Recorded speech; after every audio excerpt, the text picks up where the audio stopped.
Hey everybody, I'm Tim. I'm the Greens candidate for Canberra at the next election, and we're just here. I'm here with Anya and Kira. What brought you out here today? I'm out here today because if we don't save the planet, then there will be no future and we won't be there. I think you're absolutely right. You guys are out here doing what the government should be doing. Tim Hollo is Executive Director of the Green Institute, where he focuses on eco-political philosophy and policy related to the rights of nature and participatory democracy. He has previously served as Communications Director for Australian Greens leader Christine Milne and has been both a board member and campaigner at Greenpeace Australia Pacific.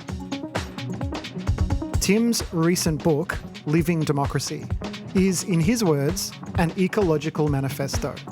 He outlines a version of democracy that feels alive and humane by drawing on ecological concepts like interdependence, diversity, and the inevitability of change. Tim is also a musician. To be specific, he plays viola. As a member of FourPlay String Quartet, he's been releasing music and touring for almost 3 decades. He is also the founder of Green Music Australia.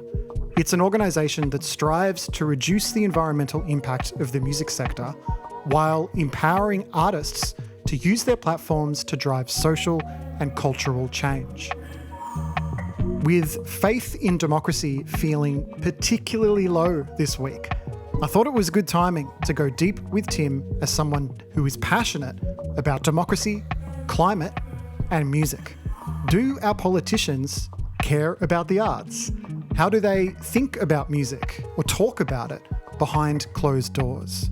And with the climate crisis continually so urgent, how can music help? Why make music?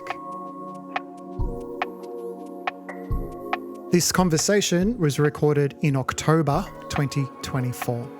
It was recorded on Wurundjeri land, and I acknowledge the Wurundjeri people of the Kulin Nation as the traditional owners and custodians of the land that I live and work on. I think we can just start. Sure. Just two Tims wearing glasses. Yeah, exactly. Wearing horn and looking longingly into each other's black. eyes. Yeah, how surprising. Yeah. So we only just met really like about a month ago, I guess. Was it a month ago or was it a year ago, or I'm not sure. In another space-time continuum, I think. But yeah, it was excellent to meet you finally. Well, that's very kind. Your name has come up a lot over the years for me, and I've gotten to know your brother a little bit, at least, admiring him from afar for his radio work and his good taste. But I think as I've gotten a bit more interested in climate conversations and how that aligns with music, your name obviously comes up as the founder of Green Music Australia. But Tim, last week actually, I spoke to Nolani for this podcast, one of the other attendees of the Artist Leadership Retreat in Tassie. But yeah, what was that experience like for you? I mean, you would have been involved in a lot of kind of intimate retreat workshop style things like that in the past, I would imagine, but it felt like a particularly special moment. It genuinely was a particularly special moment. Yeah, I've done heaps of kind of various types of retreats, whether they've been kind of strategic planning or musical get-togethers or whatever. There was something quite extraordinary about what we did for that few days down in Tassie on the Truitt, that brought together so much, I think, of what so many of us are grappling with in the world at the moment, about what we're facing in the world, about what we're doing with our art, about how the two work together or don't work together, questions about who we are and why we do what we do. But it was just such a beautiful gathering that, yeah, I think we all felt was something quite magical that we found together in the conversations that were, sometimes really pointed and really, really trying to get to the nub of something specific, and at other times just beautifully kind of wandering through the meaning of life and the meaning of art, and at other times just wandering through the beautiful bushland and enjoying it and admiring the wallabies and things. And yeah, it was very special. Yeah.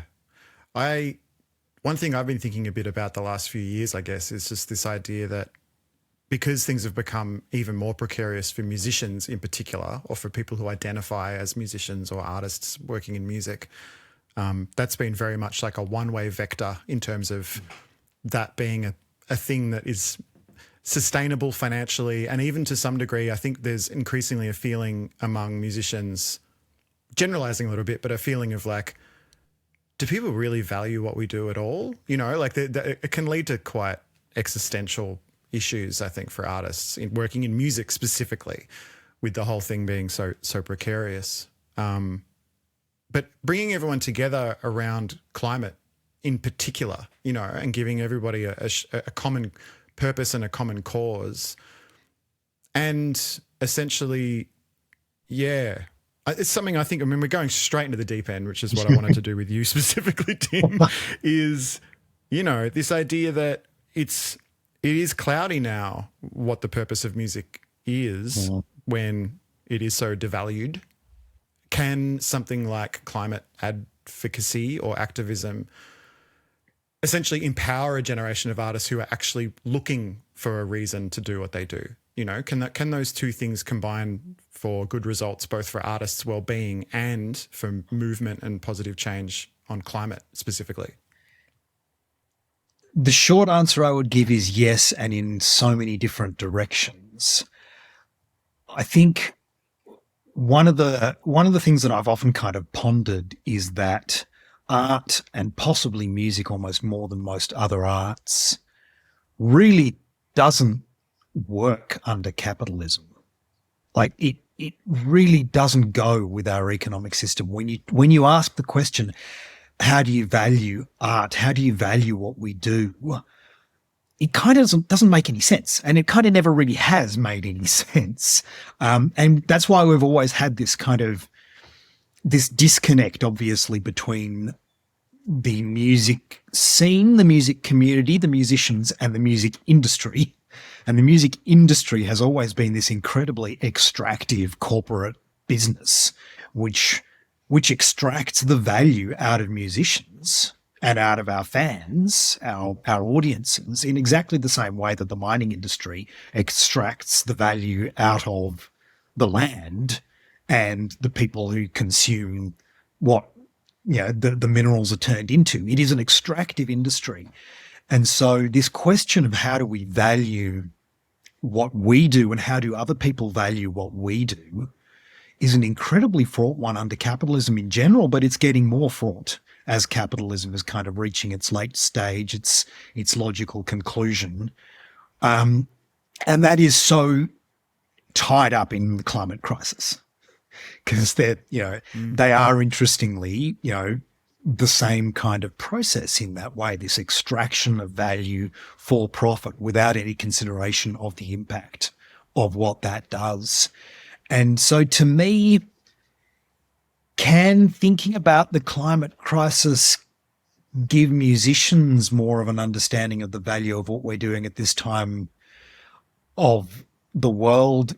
Yes, it can, but that's not an instrumentalist thing. I think it's not about can we musicians create value through for our art through doing our climate advocacy. It's actually, for me, more interestingly about can we as musicians thinking about the reality of the climate crisis and that tying into the crisis in democracy, the economic crises, all of these things, can these questions help us rethink what we value, how we value what we value, who we are, what our role is? That to me is where the real nub of it goes.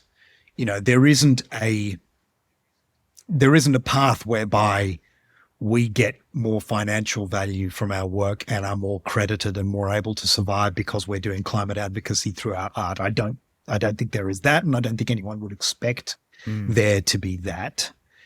It's a rethinking of what the value is in both directions, and a rethinking of what value is. And that, I think, is the point about art, isn't it? It's actually asking us to think about the world and our place in it and our relationships with each other. And that's what we need to do in the face of the climate crisis. Yeah, what do you make of this idea that musicians kind of have nothing to lose, or artists in general have a little bit nothing to lose, and so if anything, they're kind of freed up to tackle big social issues, to speak out on systemic change in a way that other people can't, because they're still, they're a little bit more enmeshed. Right. I think to an extent that is very true. I think we have nothing to lose, I think, in terms of the capitalist economic value of our art right now. What we do nevertheless face, alongside so many others in the world as it exists today, is the same challenges of how the hell do you live in this world? Both, how do you survive? How do you financially survive? How do you make an income, which virtually none of us possibly can out of music anymore? The Musicians Union that I'm pretty active in did a survey last year, which showed that the great majority of musicians in Australia made actually less than $6,000 from their music over the course of that financial year. So the vast majority of us are wage slaves somewhere else. We still have to do something else. And so we're still enmeshed in the same way. In a sense, I think our art gives us a window into quite how precarious everything is in a way that others might not necessarily. So that to me is we don't have anything to lose. We know this whole shit show is falling apart.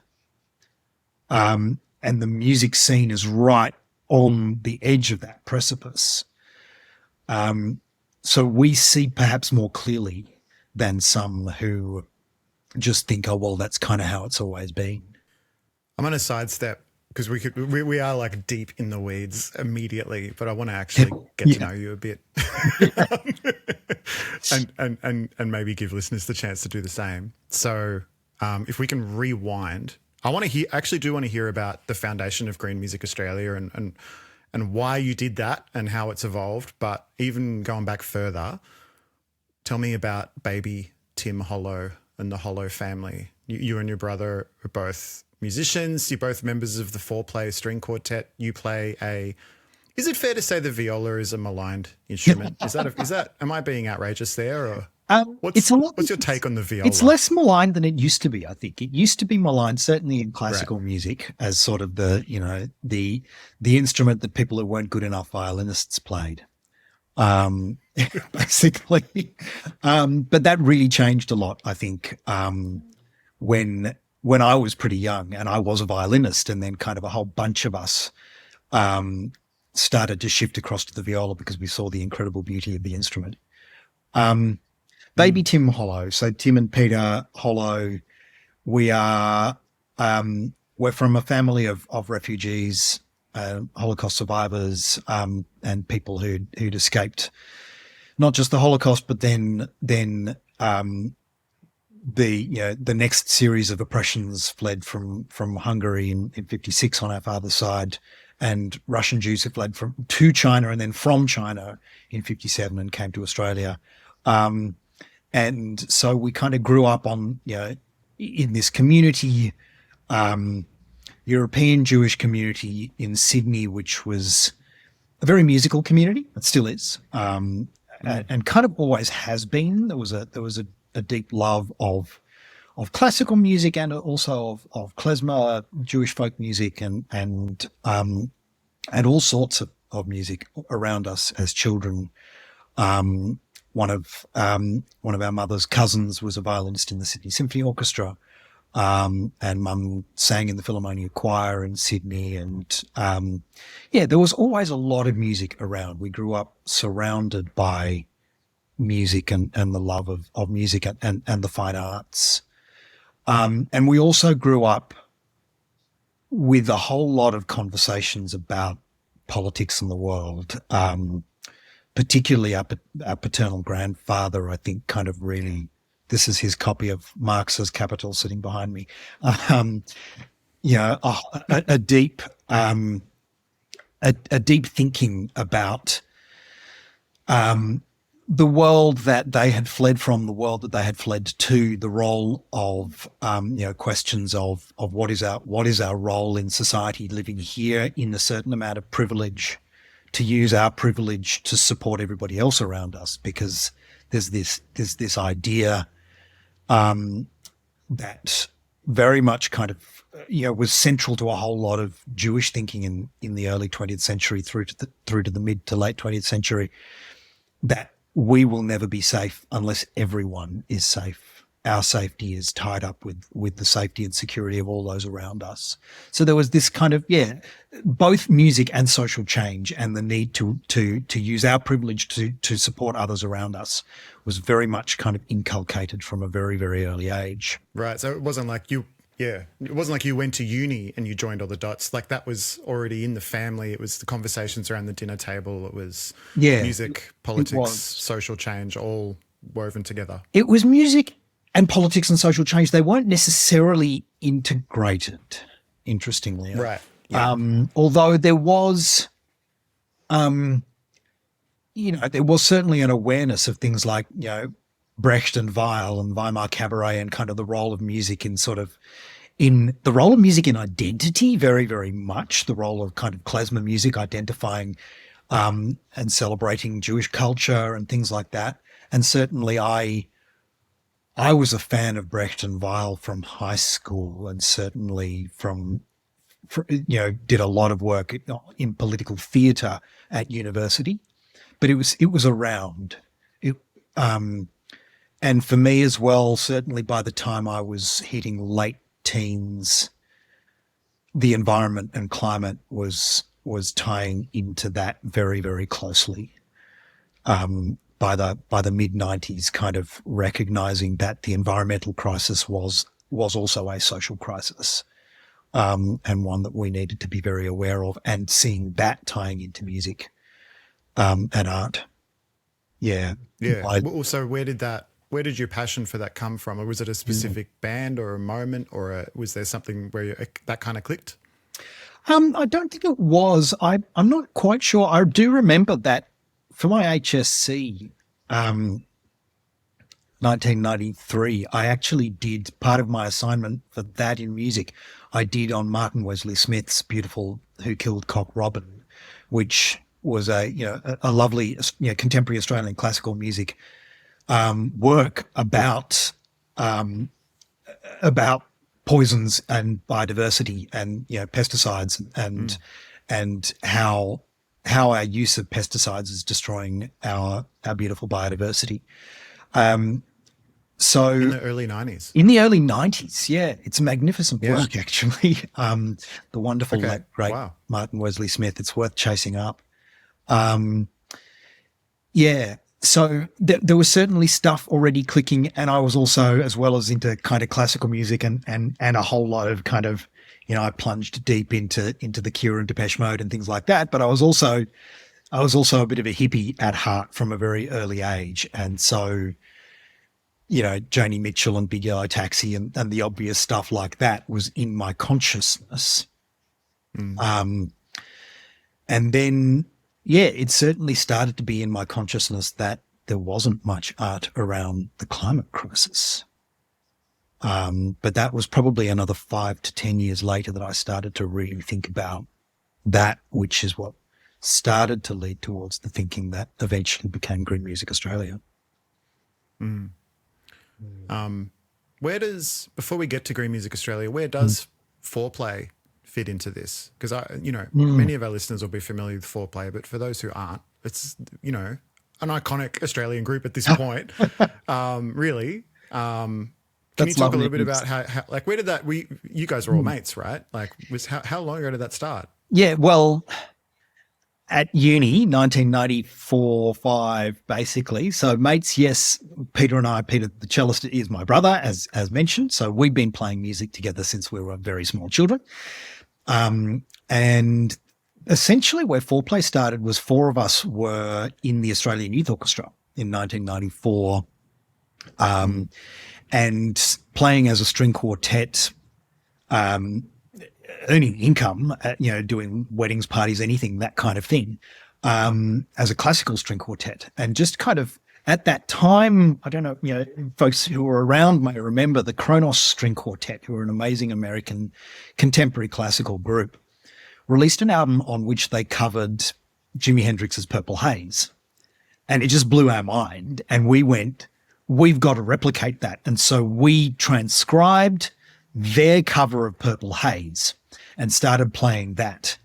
And people just loved it. So we went, ooh, what happens next? And so we arranged Metallica's Enter Sandman and Jeff Buckley's Grace and Violent Femme's Blister in the Sun. And we just kind of just went, where the hell can we take this? And that sort of started in 94. And then 1995, we entered the New South Wales Uni Band competition. And I think nobody was more surprised than us that we actually won that band comp and went to the state finals. We didn't win the state finals, but there we were lucky enough to kind of meet a couple of folks, Tim Hall, another Tim from The Strange, who were quite a high profile band in Sydney at the time, and Max Sharam. And they asked us to support them, and we went along and started playing at the Harbourside Brasserie, and then they took us up to the Byron Music Festival, as it then was, in 95, and kind of the rest is history. So we started off doing crazy covers as a string quartet, and then increasingly we just started writing our own music and doing our own thing. A lot of which slowly but surely had environmental themes weaving into it in various ways. There's a lot of beautiful music to discover, but also a good place to start is, I don't know if it's on your YouTube channel or if it's just in one of the playlists on the FourPlay YouTube channel profile, but it's Killing in the Name of live in 2010. At just a pub kind of energy. It's pretty good. It took me back, actually, I watched that this morning to prepare for chatting with you, Tim, and it took me back to karaoke night at the retreat a few weeks ago where you busted out the viola and should we even say, or is that, what happens on Palawa Land, stage in Palawa Land? Yeah. Played Beastie Boys Sabotage. It's incredibly cathartic as a classically trained musician and, a middle-aged parent and kind of political activist to be able to play a bit of Rage Against the Machine, I have to say. It's very cathartic. Yeah. And FourPlay, eventually you tour internationally, you establish a relationship with Neil Gaiman over the years as well. You have had very much parallel trajectories in music and politics, which is interesting and rare. Puts you in a fairly small group that have that Venn diagram in Australia, I would imagine. Yeah, relatively, I think. And I've been incredibly lucky that, on a couple of levels. One, that with FourPlay, all 4 of us have kind of always had different things going on in our lives, and none of us ever really expected it to be successful, and none of us necessarily expected it to last 30 years. And it was we never really kind of plunged in and went, we want to make this our career. And we've also had different bands and different jobs and things like that. So I have been playing in that band while also, for finishing university and then, going and starting to get jobs in the environment movement, Nature Conservation Council of New South Wales, Greenpeace. Eventually became a staffer for Christine Milne in the Australian Senate for many years. And Christine, very, very, very lucky working for a politician who was willing to say, you got a gig? Yeah, sure. Go off and play your gig. That's fine. Kind of extraordinary that she would do that. Let me go on leave for a couple of weeks to do a tour to launch a record and that kind of thing. So yeah, I've been incredibly lucky to be able to sort of have those two things running in tandem. Well, swapping back to the politics side, I guess, of your life and those years working for Christine Milne from the Greens, for anyone listening who's maybe not from Australia, the Greens in Australia are a formidable third party in our two-party political system. And the clue of what the Greens are all about is kind of in the name. But yeah, it's part of an international coalition of Green parties that I think maybe you could speak to this way more better than I, but my understanding of it has always been that there's this kind of coalition of Green parties around the world who started very much as environmentalist, organizations and still retain that, except now, realizing now that the underpinning causes, for want of a better word, of climate change are all of these systemic social injustices and lack of connection and injustice with our Indigenous peoples all around the world. Increasingly the Green parties around the world are not simply just greenies and environmentalists. They're actually just deeply progressive kind of social thinkers. One question, I very rarely get the chance to talk to politicians. I interviewed Peter Garrett for Double J a few months ago, which was great. He was actually way more kind of open and in a way vulnerable than maybe I expected him to be. But it was interesting that he still kind of retained this slippery quality to the way he spoke. And I even actually sort of half called him out on it when I spoke, was kind of trying to get him to a place where I was seeing if I could get him to admit that maybe years in politics may have affected his ability to be completely transparent in his music. And he kind of acknowledged it in a small way, which I thought was really interesting. But, the question I probably wanted to ask him, which I'll ask you, is just like, what's going on? I'll speak on behalf of all, the general public that is somewhat disenfranchised with politics. This is such a leading question, and it's a giant question that you can't answer. But, as someone who just has worked day to day in those halls and with the people that work on policy and represent us, like there's a real sense at the moment in the 21st century that we don't know what's going on in those places, and a lot of people don't believe in the people, in those people that are our elected representatives. What's your take on that when you have someone like me from the outside going, what's going on in there? What do you kind of say? I say you are absolutely right to be incredibly cynical.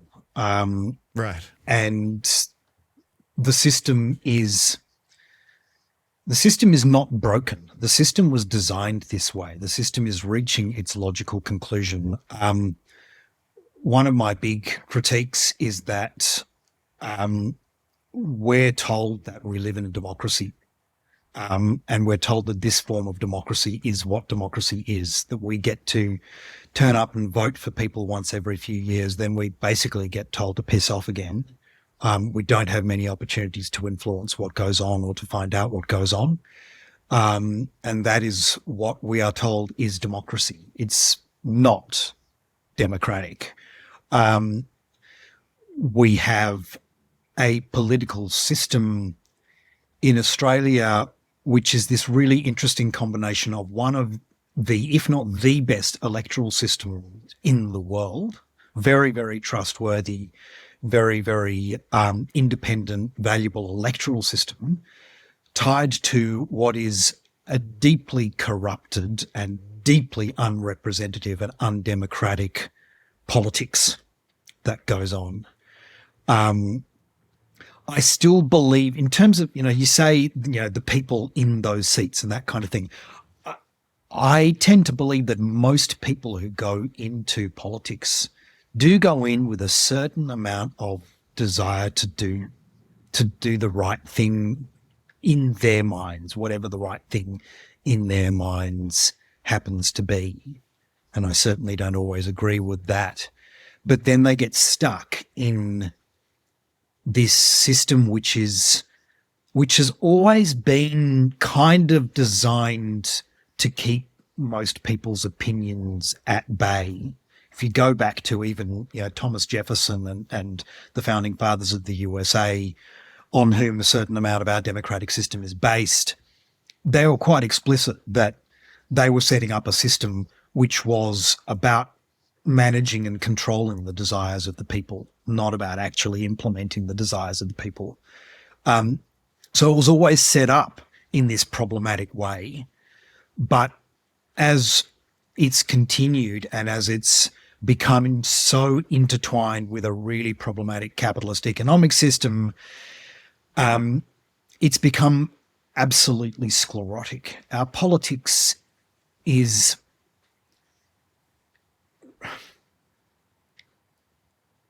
how am I going to put this? Our politics is absolutely now a barrier to the kinds of action that we need if we are going to survive together and if we are going to thrive together as a human society. It's a barrier to our potential to survive in the most obvious ways because of the climate crisis and the associated biodiversity crisis, which is seriously threatening our capacity to survive this century. It's a barrier to our survival because it is fundamentally entwined with the military-industrial complex and with wars all around the world. And we don't really have to be reminded, I think, that nuclear weapons make it possible for us to exterminate ourselves very, very quickly.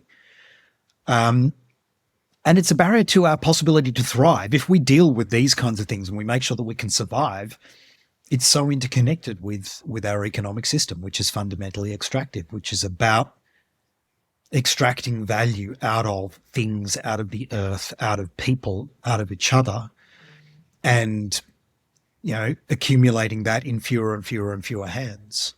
And our politics enables that. Having been very, very deeply embedded in it, I say to everybody who's cynical about it, you're damn right. You should be cynical about it. That does not mean you should give up. That means that we need to work out what a real democratic system looks like, and we need to get out there and start building that together. And the arts play an extraordinarily important role in doing that, in imagining what that looks like, in helping to bring people together as we do that. And, and it then starts to intertwine in all of these ways. But yeah, politics is fucked. It's not here for us. Even if most people in it don't necessarily go into it for evil, it is now endangering the capacity of all of us to survive. Am I allowed to use the F word on this podcast? Sorry if I'm not. You can beat me out. Absolutely. Please, no. Say it a few more times.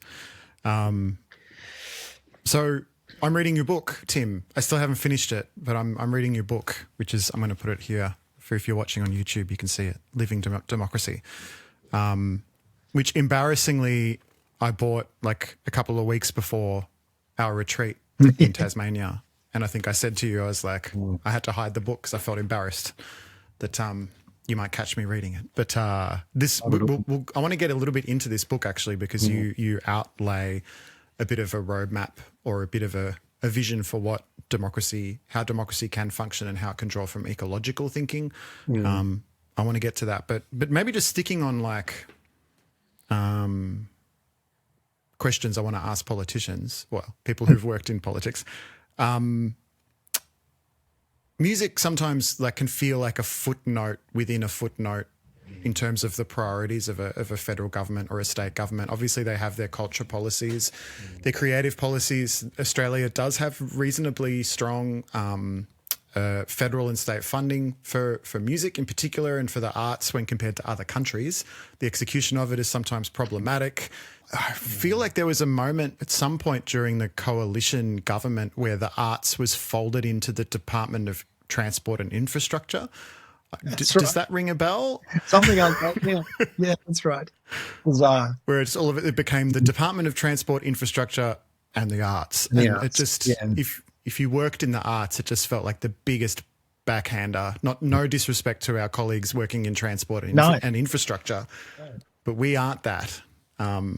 So I guess my question is like, working with Christine, did you find that music and arts was in the conversation much? And even like as someone who loves music and art yourself, is there a little bit of a recalibration where you realize like, oh, there is actually a lot of other really important things like health and education, and maybe music isn't necessarily the top of the list for a quote unquote society, to be thinking about? Yes and no, and of course it's not the top of the list, and there's a hell of a lot to think about. One of the things that I think, in terms of you saying it's a footnote within a footnote within a footnote, one of the things that always struck me, and I did do arts policy for Christine for the Greens, and Christine was very, very passionate about supporting the arts herself, and that was one of the things that I did on her staff. One of the things that always struck me was the amount of funding, the sort of numbers that you were looking at when you were looking at arts funding in Australia were absolutely minuscule when compared to the kinds of money we were looking at when we were even talking about renewable energy funding, which was always so tiny compared to what it needed to be. And then you compare renewable energy funding, for instance, to fossil fuel subsidies, let alone the cost of, a half a dozen nuclear submarines. You really do get a picture of what our priorities look like. I don't think even most musicians would say, yes, music needs to be number one. Of course, it doesn't compared to health and education and all of these kinds of different vital services that government provides. But when you see that it is many, many, many, many, many orders of magnitude smaller than a whole lot of things that really not only kind of don't matter, but actually are incredibly problematic, that's when I think it's a bit of a wake-up call for some of us to say, well, how much paint on one of those submarines would keep every venue in Australia operating and paying their artists reasonably well for how many years? It's kind of ridiculous. And there's not many people in there who think in those terms. There are people who kind of, very frequently around federal budget, you get these conversations going on about a budget is a window into the soul of a nation kind of thing. And, this tells you what your priorities are. And you've got close to $500 billion for a few submarines, and you've got a few paltry millions for music. It's really massively out of whack. And we don't need a lot of government funding for the arts. It doesn't fit within capitalism, absolutely. So it does need government funding. And it needs carefully thought out government funding. So we're not just propping up businesses who then are, paying their bar staff, of course, and paying their cleaners and all of these incredibly important services, but not bothering to pay their musicians. We should be making sure that when we're propping up venues and festivals and things, they're required to actually pay the artists that play there. There's all sorts of things we could be doing better with arts funding, but it's also really stark to see quite how tiny it is in comparison. Let's talk about some of the concepts in your book, which you also spoke really well about at this retreat, the Green Music Australia retreat that we were at. A talk that it was called The Theory of Change, or it was framed around rethinking the theories of change. But if I can just focus in on that, the ecological, I guess, influence or reframing of like human behavior and human systems, is that is not a new idea necessarily, but I think it will be something that will be new to many people, even though it is kind of foundational to a lot of at least the environmental and climate movement, from what I can see as someone who's late in life getting more invested in it. Can you describe, the title of your book is Living Democracy, and then the tagline is it's an ecological manifesto for the end of the world as we know it. The world is changing. We need to build a new world, and we need to do it with systems that are ecological in nature. Can you describe what that means?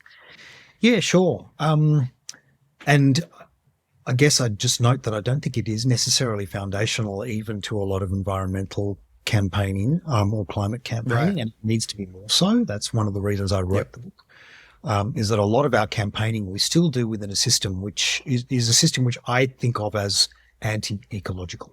So what do I mean by that? If you think about ecosystems, if you think about kind of the beautiful complexity of a diverse range of plants and animals living in and around and with each other, healthy ecosystems can be defined by three main characteristics.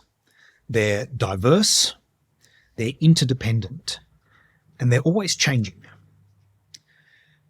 When ecosystems are restricted or managed or constricted in various ways that they become less diverse, less interdependent, so less interplay between the different aspects of them, and forced to stop changing, they die. They fall apart really fast and they die.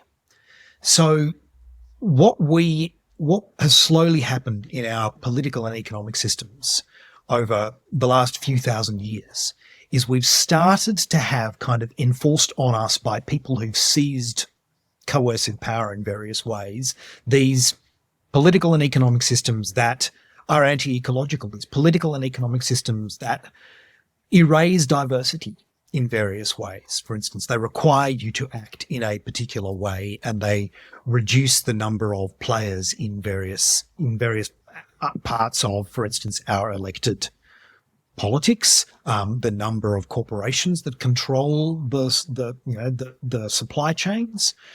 So you reduce diversity, you reduce interdependence through this fascination with individualism, that we are all individuals, and that, as Margaret Thatcher said, there is no such thing as society. And we shouldn't be interdependent with each other. We shouldn't be reliant on each other. It's up to us individually to manage our own affairs. And alongside that individualism, that disconnection, you get the introduction of things like hard borders between nations, all sorts of things like that. So you've got this system which is reducing interdependence, it's reducing diversity, and it pretends that it's permanent. It tells us that this is how it is and nothing's ever going to change.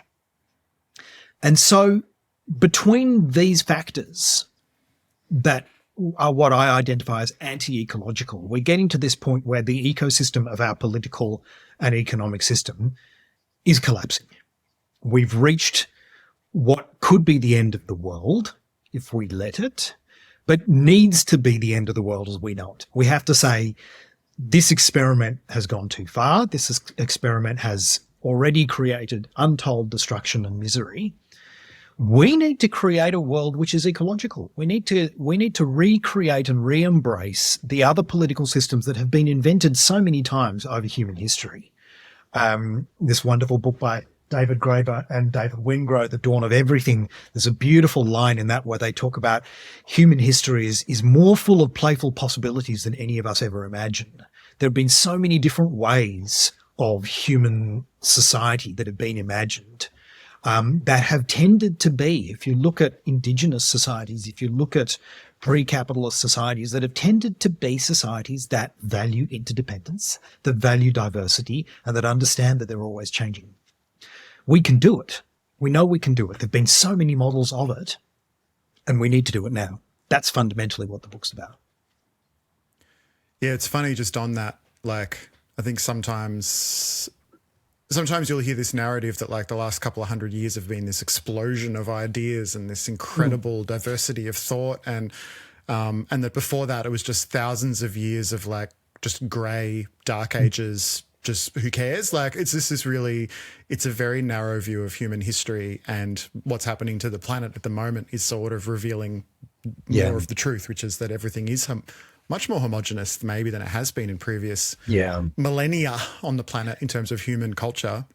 True, and yet it has also been an incredible era of ideas and creativity. And I think, this is one of the things that I think is really important, that we don't sort of reject everything that's happened through modernity. It's brought a lot of evils. I don't think we should shy away from the evils of colonialism and numerous genocides on every continent, and the damage to ecosystems and the misery that capitalism has caused. But it's also created a lot of incredible, beautiful creativity and excitement. The Enlightenment is fundamentally intertwined with the amazing creativity and music and the arts that came with it. And I think as musicians, we should be celebrating the incredible benefits of that, as well as saying, okay, how do we keep that? How do we keep that creativity and the technology and all of the things that we can do with that and move it into the next phase of human history?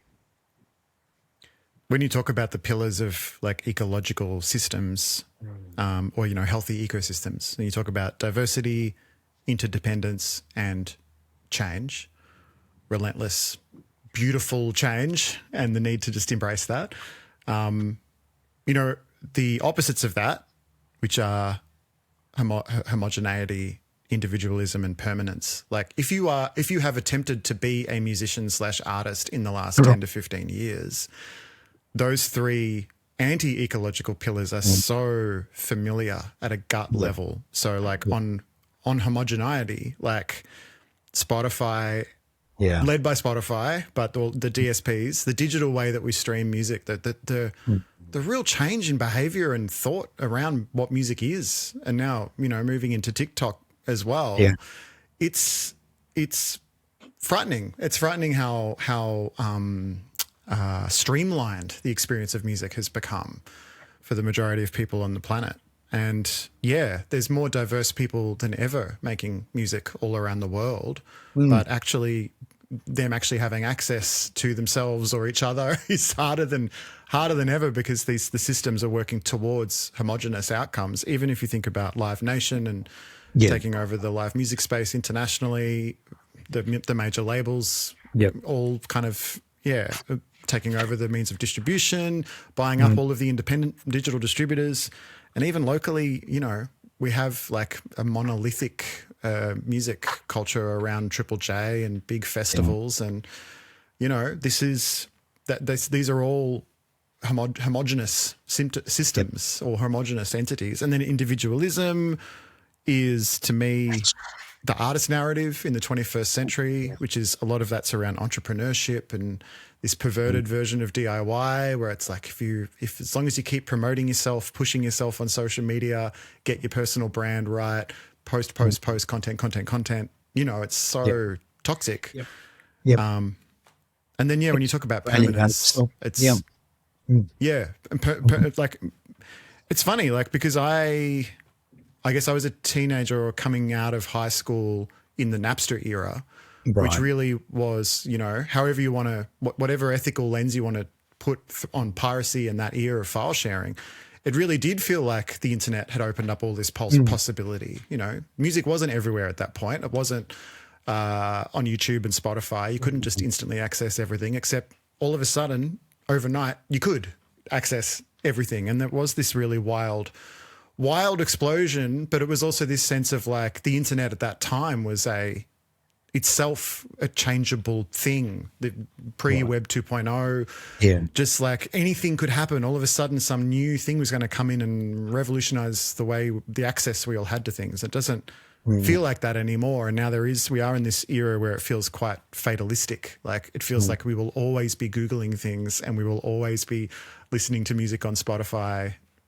These companies are sort of so massive. So I just wanted to point that out, because it's like, even though these ideas are much bigger than music, any musician, I think, probably just will very intimately recognize that anti-ecological thinking.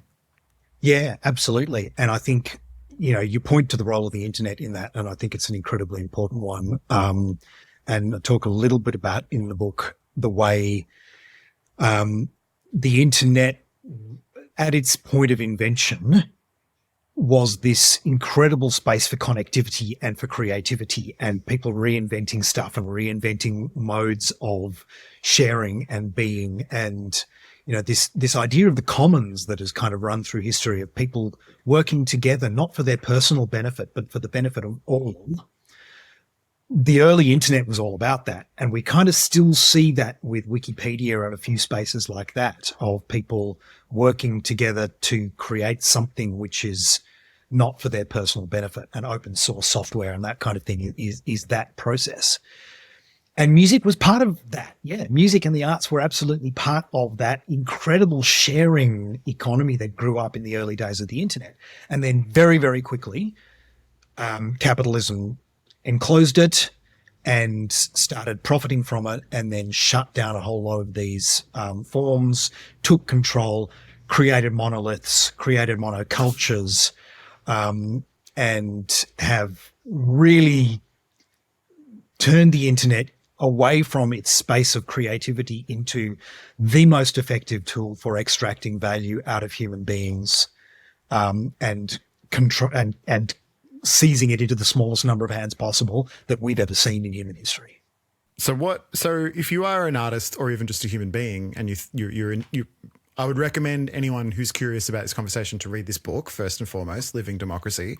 Thank you. My pleasure. But if you're resonating with some of these thoughts and you're thinking, okay, well, I want to have a more ecological practice, maybe as a musician or as an artist, keeping in mind the reality of where we are intertwined in these systems, we need to pay our bills. We can't, pursuing ecological ideas is to try new things, is to plant, as you say, plant new ideas in the ground, as many as we can, and see what grows. But finding the time and even sometimes the resources to do that is incredibly difficult. So what advice do you give to musicians who kind of want to play in the space, or they want to feel like they're moving in the right direction, but they feel trapped by the system that they're in? Yeah. There's all sorts of interesting things that you can do kind of personally in your own communities that I really always encourage people to do that can help you to manage better in this, late capitalist hellscape.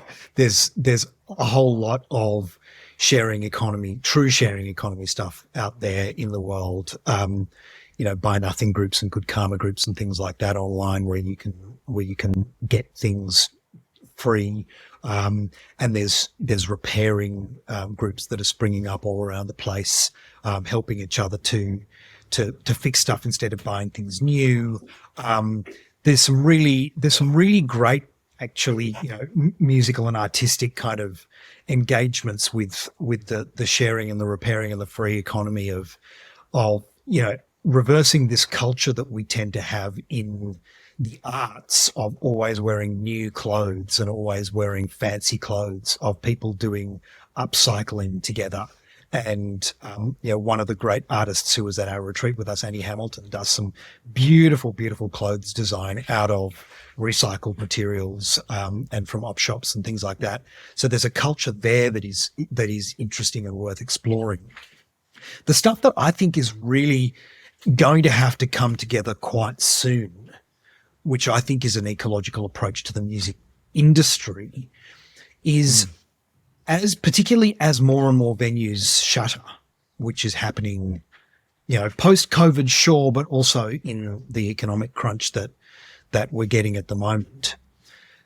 Thinking about how, as musicians, we can take ownership of our own spaces and think about things like musician-owned cooperative venues, spaces where we as musicians, but also potentially with the support of our audiences, can find spaces where we can perform together and cut out the middleman.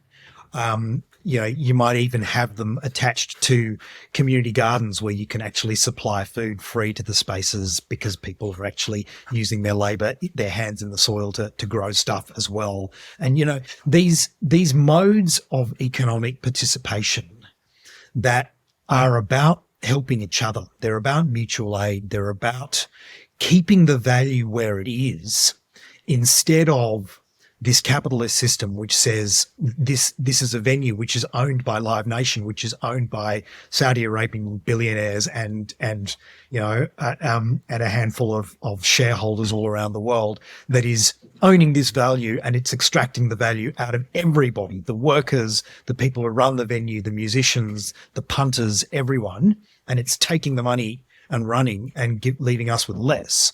How can we invert that? How can we build a music industry which is actually about a regenerative economy, which is about keeping the value where it is and recycling it over and over and over again? I think there's really exciting stuff to be explored there. And connecting that with living ecologically in other ways, connecting that with local food, connecting that with renewable energy cooperatives, which are exploding around Australia and the world in all sorts of exciting ways, which again are about, taking the free energy from the sun and the wind and keeping it where it is, rather than having to pay a network which is owned by billionaires somewhere else for the privilege of getting electricity. So yeah, all of these ideas are weaving together, and I think there's more and more of that in the music space in terms of sharing our art as well through social media and things like that. And we haven't worked out how to kind of keep the value with us there yet, but there are cooperative streaming services that we can think about supporting and building as well, so that we're taking it out of Spotify and keeping the value where it is. There's a great article from a few years back from a writer called Liz Pelly, who has been one of the most kind of eloquent writers, long form writers about Spotify and the streaming era, going a little bit deeper than a lot of other writers into like the impact of that particular organization and that way of listening to music. I know she's working on a book, I think, that comes out next year, but she wrote a really interesting article a few years back about the concept of like a socialized streaming service, like a publicly owned streaming service. And, why is it such a radical thing to think that we wouldn't kind of want to have some sort of publicly owned or publicly operated streaming service that could be potentially aligned with libraries or arts institutions and could find funding through traditional government sources. I think there's that's a really interesting idea, whether it's something we should do or whether some more kind of like, smaller streaming services where artists get together in little gangs and try and provide some sort of offering to people that they are going to want or going to need. I don't know. I find myself just drawn to wanting to make everything smaller, like just wanting to have, instead of having any monolithic solution to anything, I just want to have lots and lots and lots of small experiments and then have those kind of align in networks where it makes sense, rather than try and find the one solution that's going to make sense, fix everything, Right. I think one of the interesting spaces there for me is the idea of federation that's starting to grow online as well.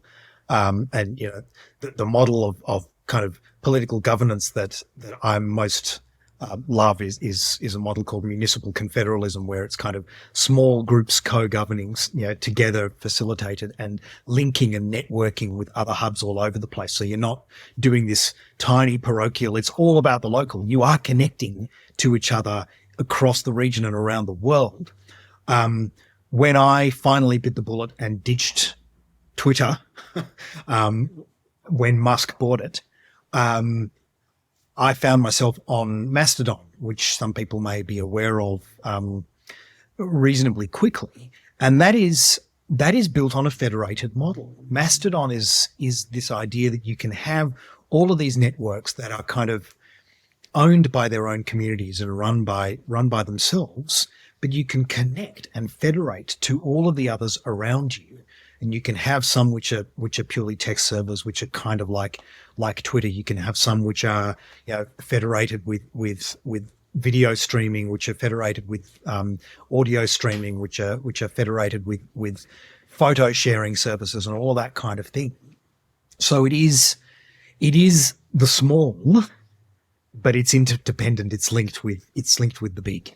It's the cells that make up the body. It's the individual plants that make up and birds and animals that make up the forest, with the mycelium in the soil connecting everything together in all sorts of ways, and all of that. That to me is the model: small and connected. Yeah. The idea of like a federated streaming service is a really interesting idea, where groups, artist collectives or indie record labels or whatever all set up their own little streaming services, but they're all interlinked and interconnected. So if you are a fan, you can navigate them all easily together and not, I think sometimes there's still this relic of this idea that to be a true citizen of the planet and do the best possible thing you can do for the planet is to go live in a log cabin. And in terms of music, like, the only music you're allowed to listen to is the guy who lives next door who's got a banjo. You can't do it. Like, all you can do is walk to his house and listen to whatever he's got because you are off the grid. Like, that's not going to be reality. And I think trying to find I often come back to it does feel just like even this is not the right word. I was going to say, like, music has a problem of a failure of imagination. Like, because of these fatalistic attitudes, we're so stuck in these ways of doing things that they feel like they've become so formalized, even in just 10 years, that we just, it can be hard to even imagine other ways of doing things, let alone actually work towards doing it. But I'd like to find a way to reframe that, because it's to fail to have imagination. It kind of puts the blame on us artists, us poor artists, that we've failed somehow to have the imagination. Well, how do we create that space or create that imagination? Well, I think we do it by coming together and chatting about it, talking about it, and finding spaces where we can have these conversations and think about what next. Because we are still stuck in this individualist world as well, where the idea of change has to be, well, some genius comes up with an idea and implements it. No, that's not what it should be. And musicians know that too, because you don't write music in a vacuum.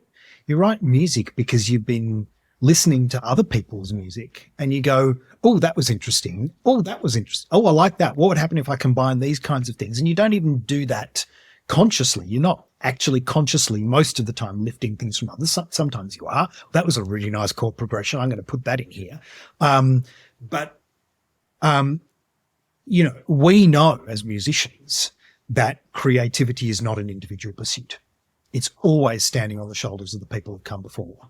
And it's most often, I don't know, to me, one of the great joys of working with FourPlay is that we know each other as musicians so well, because we've been working together for so long, that we can sit down and jam together and we can pick up on that's what's happening there, that's what's happening here. And we create almost all of the music that we write these days. We write simply by jamming together, sitting down and starting to play and working off what the others are playing. That's how we build the new world.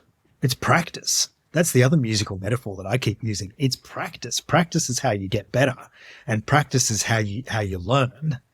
And it takes time as well. There's a lovely metaphor that that I weave in towards the end of my book, explicitly from this. My viola teacher, one of the best things she ever taught me was that when you're practicing, if you get something wrong 4 times in a row, and then you suddenly get it right, you think, yes, I got that right, and then you move on, you've actually practiced getting it wrong 4 times more than you practiced getting it right. And the only way you can actually move on knowing that you've practiced it right is if you practice it the right way more times than you got it wrong in the first place. And so to me, this is what we're grappling with at the moment, at this point in history, is we've been so inculcated with this anti-ecological model, this idea of individualism, this idea of selfishness and greed and extractivism and all of that. It's going to take us a long time to practice getting it right.